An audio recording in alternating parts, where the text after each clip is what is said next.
This isn't about race, it's about power. If we think about what's the easiest way to control people, fear. Fear and hate are the best way to control and brainwash people. We're living in a world where we know we're being tracked and controlled all the time. We accept it on any single app we download, on our phones. We accept it after Snowden and other good guys showed us what's really going on. Many people say, I don't mind if they have access to my life. I don't hide anything. This is the worst principle. If you say this, you're with them. Everyone has some mistake they did, or some disease they want to hide. We're supposed to be free. This ain't freedom. We're living on a plan someone made a few generations ago. Someone who wants the legacy to control the world. Soon as debt was created. When you own someone's money, your life is controlled by him. Debt is what they want.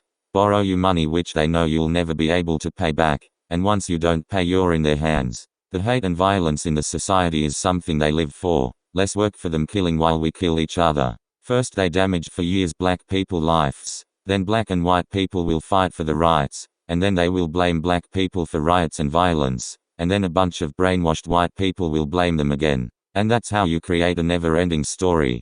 But after all this massive destruction and after this coronavirus, what will increase again? Debt. Our kids and grandkids will pay it, and it will be harder to pay as the story goes on. So, if now we think we're not free already, imagine in the near future of the next generations, rich will get richer and poor will become slaves. The only way to change this is going against them. A minority of 7 billion people must fight against this 50 or 100 people at the top. A single individual or group will never be able to fight. They'll be exposed and become terrorists. This is to be a world citizen movement. Colors and countries must be putted beside. Racism is the point of the iceberg. Or do you still think that presidents rule something? The guys behind them are the ones who rule. These guys, we don't know them faces or names. These guys create and select their legacy. They will never allow you to join. And these guys are the bad people. They enjoy their wealth while others starve. How can a human being be happy diving in money while others fight hard just for feed themselves? They can hear you, see you,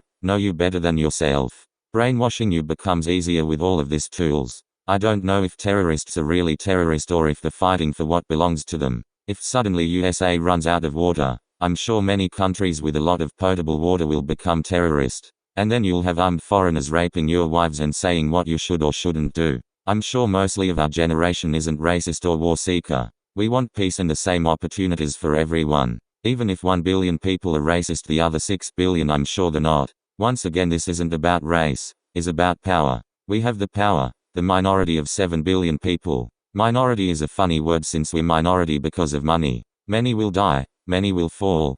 But if we turn this into a world citizen movement, things might start to change. And in a few generations maybe we'll see less greedy, and more compassion. We should start now this movement if we love our kids. We don't want more debt. We don't want to be tracked and controlled. Accepting debt is cooperating with these top head guys. That's what they want. Debt you'll never be able to pay, so they control you. Who win the war is the one who write the world's history. If you put this in perspective, you'll figure out how many bullshit is around us. With love, 2 greater than 1.